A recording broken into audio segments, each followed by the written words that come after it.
Hello, and welcome to a new edition of Firewatch. This month on Firewatch, we're going to talk about a new feature we have here in the city of Danville, text to 911. We're also going to talk to Mr. Al Smith, our CERT coordinator, about tornado drills, and also my assistant Richard Gwill is going to talk about the current burn ban here in the city of Danville. So we're going to start off with our emergency coordinator, Michael Goebel, and welcome to Firewatch again, Michael. Now, you've got this new text to 911. Tell me a little bit about this new system that you have. Yes, ma'am. For about a month now, we've had text to 911 in Danville where citizens can text 911 when they're in an emergency situation where they are not able to call 911. It's also for people who are hearing or speech impaired where they're not able to place a call to 911.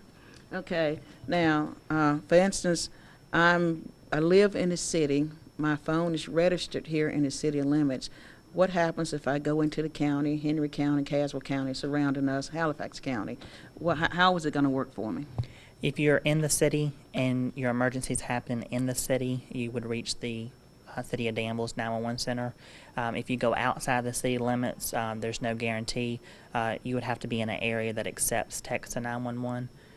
Okay, and this is a new and something good, and feel like Danville has jumped out ahead. So hopefully in the future, the other counties around us will participate in this program, and everybody will be able to use it to get the help needed. Yes, ma'am. Okay, Michael, now, do I sign up for this? Is it automatic, or how does it come? Well, at this time, the City of Danville accepts text from Sprint, AT&T, T-Mobile, and Verizon, and we hope to add more carriers soon. Okay, so if I'm with another carrier right now, it's really not going to help me yet, so I need to get on and just actually physically punch in 911 to get assistance. Right, and that's always the best way to reach 911 is making the voice call if you can. But if you are in a situation where you do need to text, it will be available. Just make sure that you give us the address and what's going on in that first text. Okay, so by manually doing it, we're going to come on and we're going to get a telecommunicator to talk to. Okay, the texting feature is just like we're going to text someone, and then do we have to text in all of this needed information as your location, your phone number, what your emergency and that type? Yes, so the number would just be 911, and then your message content, and then you would send it. Okay, now I like what you said. Your best option is to go ahead and dial 911, but there are circumstances where someone will need to text, and that could be you need assistance for the police and you're unable to talk. If you're in a business or something, you may be getting robbed and you can't talk and you're hiding. That may be a chance that you use it, or it could be something going on in your home, somebody breaking in, you not want to make any noise, and that would be a time to use it. Absolutely. Okay, Michael, now I'm still concerned about some of our carriers. So is it a good idea when I'm going out to purchase my new contract to ask? Yes, ask the carrier. Do you know if your carrier, does your company work with text to 911 yet? And I know that most carriers are getting on board pretty quickly. Like I said, we have 4 different carriers at this time, and I know others are working to get on board. Okay. How long has this been in effect here in the city? For about 30 days. About 30 days. So have we used it yet? Anyone used it? I know of one call. Okay. And it was successful? They were able to get the help they needed? Yes, ma'am. Okay, well, good. So this is a new feature we have here in the city of Danville. It's called Text to 911. A lot of people are texting right now anyway, but remember, try to make the phone call so you can talk to the communicators first. So, Michael, let's do a test run on this. We're going to do a test text and text it in and let one of our communicators receive the call and see how it works from there. Okay. Now, what we're going to do is recreate this 911 text message. Michael has already set up and entered in his phone. Now the call is about to take place.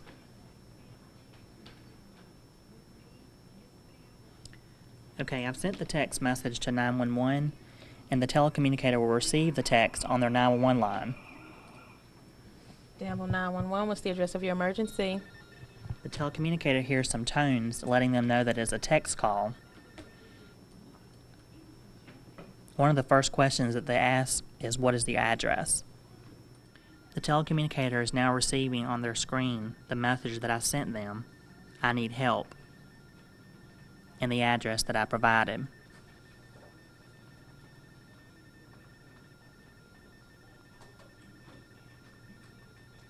Okay, Michael, that was a very good example to show how to do it and how it worked. Now let's talk a little bit about the TTY. How is it going to help with that?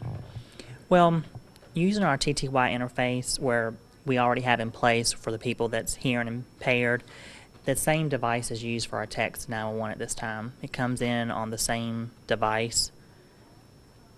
You can use it in place of that. If you have a cell phone handy, if you don't want to use your TTY machine, you can use that, or you can use your TTY machine. Okay, good. So we're pretty much covering everybody who needs this feature, and I'm really happy that the city has decided to add this to its 911 system so we can help all that's being needed out there. Yes, ma'am. Well, thank you for being another guest on our show, and we look forward to seeing you again. All right, thanks. Alert! Before using a fire extinguisher, ensure that someone notifies the fire department, alerts others about the fire, begins evacuating others from the premises. Fire extinguishers are for controlling small fires before they have a chance to spread.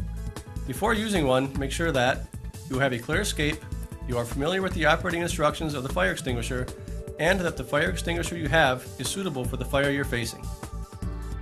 Before using the extinguisher on a fire, look at the fire class symbols on the front label to make sure the extinguisher you have is suitable for the type of fire you're facing.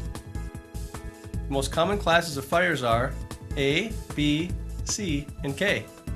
Class A fires involve common combustibles like wood, paper, and tires. Class B fires involve flammable liquids like gasoline and petroleum oil. Class C ratings involve energized equipment or things that are plugged in, like appliances, computers, televisions, and electric machinery. Class K fires involve cooking oils and greases, like vegetable fats. Once you've determined that the extinguisher is the correct type for the hazard, proceed to operate the extinguisher using the pass technique to control and extinguish the fire. First, hold the extinguisher upright and pull the pin. Next, stand 8 to 10 feet from the fire and aim the nozzle at the base of the fire. Do not get too close or aim the nozzle too high. Once the nozzle is aimed at the base of the fire, squeeze the levers together to begin discharge of the fire extinguishing agent.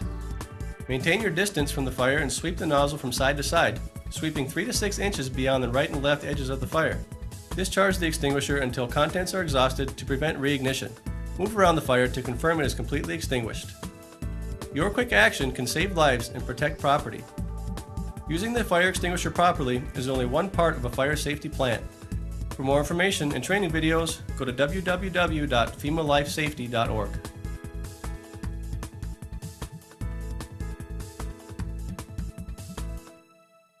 Now I have with me my guest, Mr. Al Smith, and Al is our CERT coordinator for the city of Danville.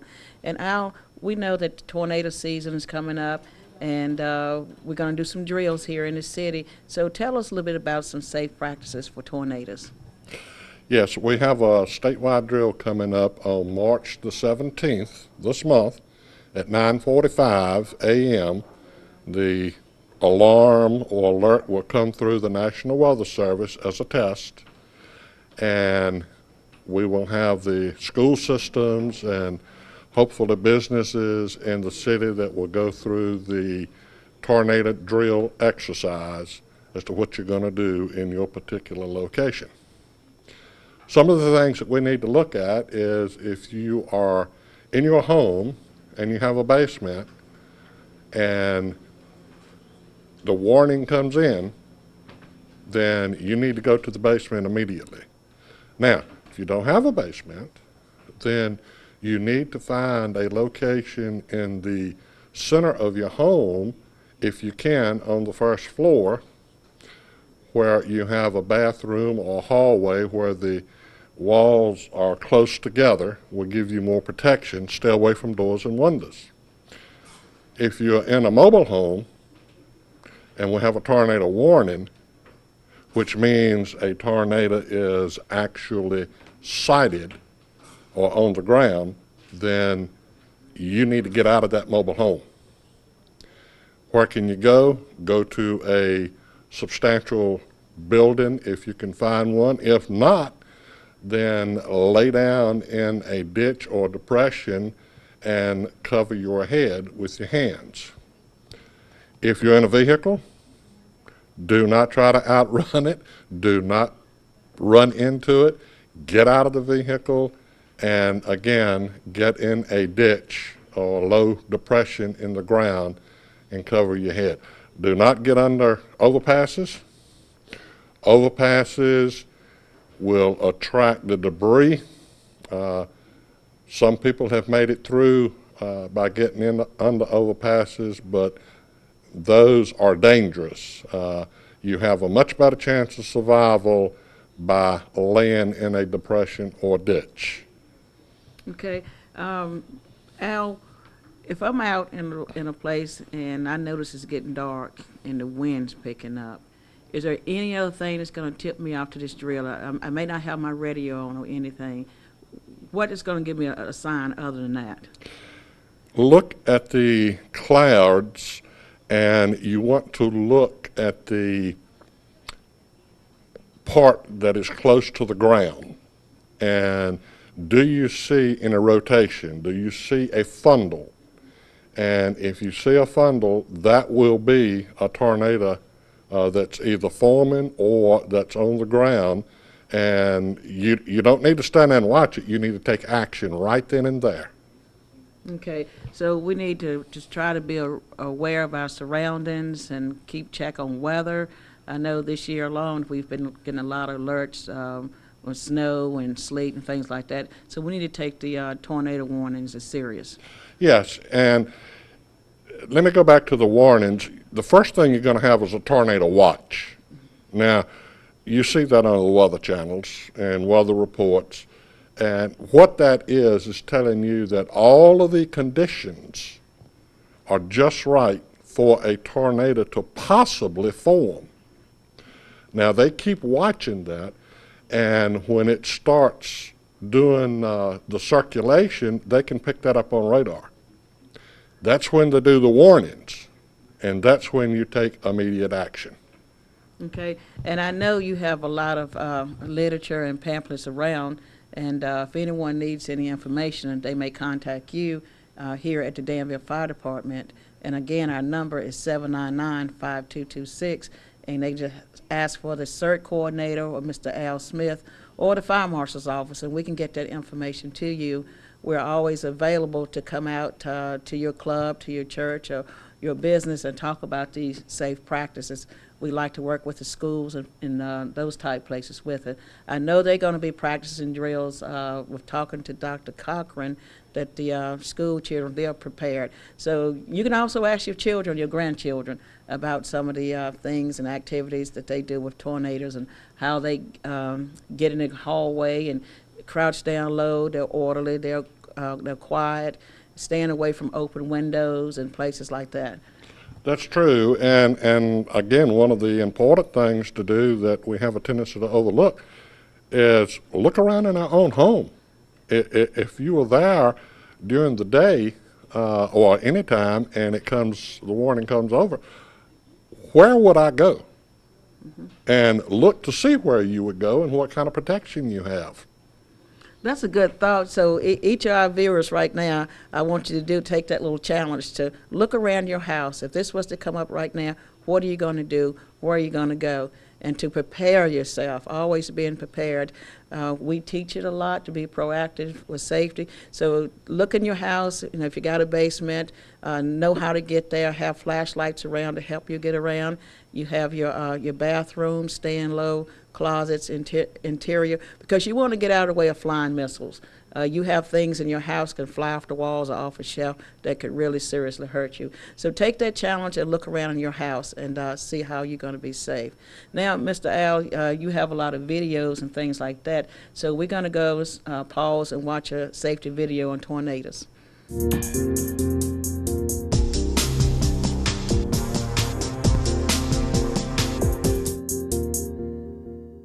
If your area is under a tornado warning, act now. You may only have a few minutes to get to safety.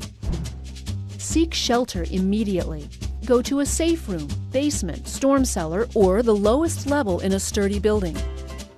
If there is no basement, go to the center of the building and away from windows and doors. Put as many walls as possible between you and the outside. Get under a sturdy object like a table and cover yourself with pillows and blankets. Use your arms to protect your head and neck. A helmet can offer some protection too. If you are in a car, drive to a shelter immediately.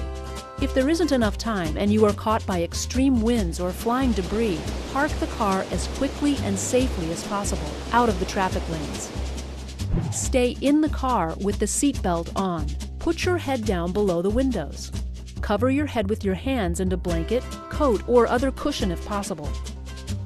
Do not park under an overpass or bridge, and never try to outrun a tornado in an urban or congested area.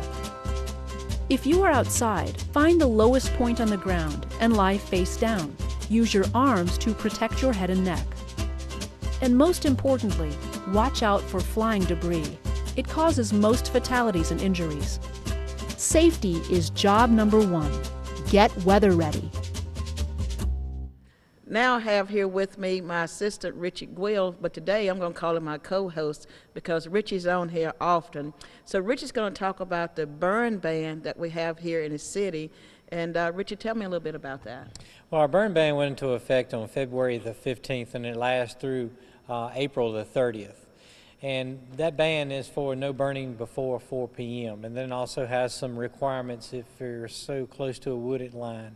But usually in the city, really the time matters for us. And the reason for the time is that in the springtime, we call it our spring fire season.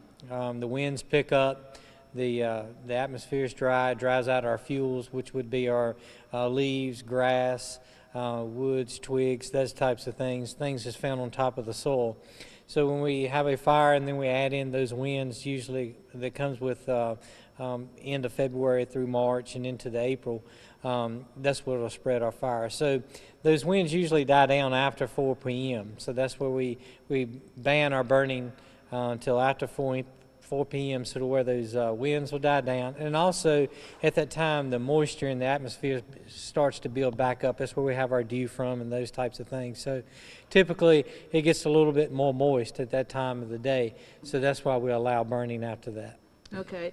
Now, this burn ban is not only in the city, but it's throughout the Commonwealth. So I don't want people to think that being fire marshals not letting us burn. This is every year, the exact same time, the same length of time for the burning. Right, and it's enforced elsewhere by the Department of Forestry. So if you live in an area that don't have a fire marshal's office, the Department of Forestry will actually enforce that.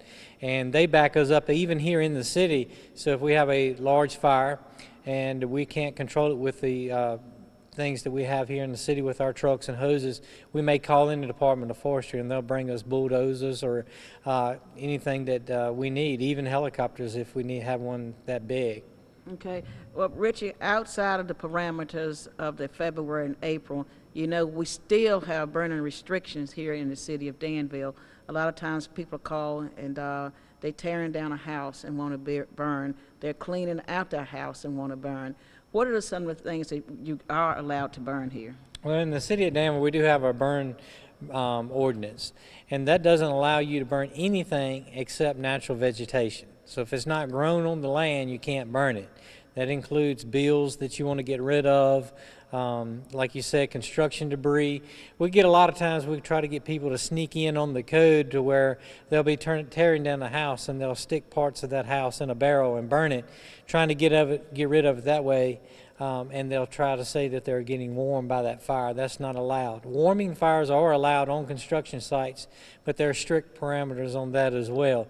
So normally we don't see warming fires on a demolition process of a house. So we make sure that when you are burning, there's the parameters to meet with the guidelines here is that it has to be at least 50 foot away from any structure. So we want to make sure that it's 50 foot away. We're going to make sure that you're with it at all times, and you got to have some means of necessary to be able to put that fire out, whether it be a garden hose, buckets of water, rakes, shovels, something there to where if that fire does start getting out of control, you can have some means to fight it other than the fire department coming and putting that out. There's also a clause in there that says if any of your neighbors live within 300 foot of where you're having that fire, they have to give you written permission. If they don't give you written permission to have that fire, and then they call in and complain about it, the fire department has no choice but to come in and put that fire out. Okay, and that stands with or without a permit. Anytime that the neighbors or someone complain, we will come put the fire out. A lot of times people have asthma, children, they're susceptible to that, and people just doing laundry. And that's another reason to notify your neighbors if and when you're going to burn. Yeah, and some people like to burn. They may have moved in from the county and they're used to burning, and we get nuisance burning to where, your neighbor may overlook it if you do it once or twice a year. But if you're out there every day burning something and the smoke is coming across and they can't even sit on the porch for the smell of smoke and it's irritating them or it's getting inside their house, that's usually when people call, is that nuisance of you burning. And then also if you live in a neighborhood to where the houses are really close together and you're having a fire, they may be concerned of their welfare, their safety, so they give us a call. Now, Richie, I know around here you have cited a lot of people for illegal burning. What's some of the illegal burnings that you have cited people, and what's the consequences? Well, some of the normal illegal burning would be brush piles piled up too big, not within the parameters.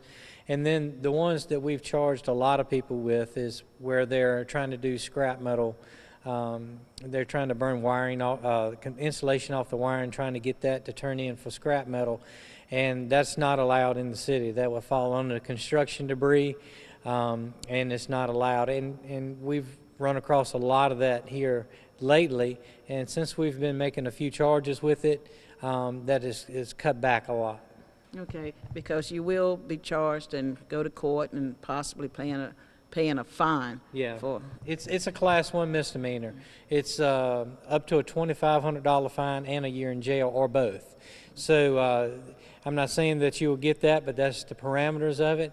And so we have that in place to where it'll deter you from doing that burning. Okay, Richie, and thanks for your information on the burn ban here in the city.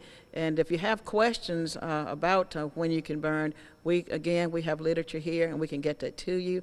Call us at 799-5226 and just ask for the Fire Marshal's office and we'll be glad to help you. As we wrap up this edition of Firewatch, I want to ask Lieutenant Guill about a recent fire that we had. Richie, it was very unusual. We don't see this too often. It was a fire on a bed due to an electric blanket. What happened there? Yeah, electric blanket fires don't occur that often. They're a pretty safe thing to use on your bed to keep warm. But we want to encourage everybody to follow the directions that they receive with the blanket. And a blanket is really not something that you'd want to go out and buy secondhand because you don't know how it was treated before, what condition it was. It may look okay on the outside, but there may be some wires that are frayed, or it may not work at all. So those are one of the things that you shouldn't buy secondhand. Now, when you buy the blanket, you want to make sure that you're buying a blanket that is at least UL approved or something to that standard, to make sure that the product is substantial and it's going to hold up, and there have been some testing to say that it is safe to use that product. When you're using the blanket, like I say, follow the directions.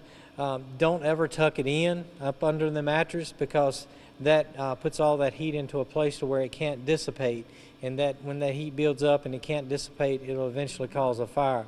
We don't want to add extra blankets on top of it, or stack 2 or 3 electric blankets on top of each other if you get really cold, because again, that doesn't allow the heat to dissipate and it builds up more heat. Don't use a heating pad and an electric blanket. The same thing, the heat won't dissipate. If you spill something on your electric blanket, don't throw it in the dryer to dry it, or don't turn it on to dry it, because the stretching and pulling of those cords may cause it to short circuit. And obviously we're using electric to make that means to heat, so we don't want to mix the water and electric. And then obviously you don't want to put it in the wash machine, because that would really pull on it and cause those to break down. Yes, I have one electric blanket, and I've had the same blanket probably 10 or 15 years. And prior to using it every season, I'll look at it just as you would any electric appliance. Make sure that the ends are not frayed and no wires are showing. Just do a good overall look at it. I never leave home with that blanket on.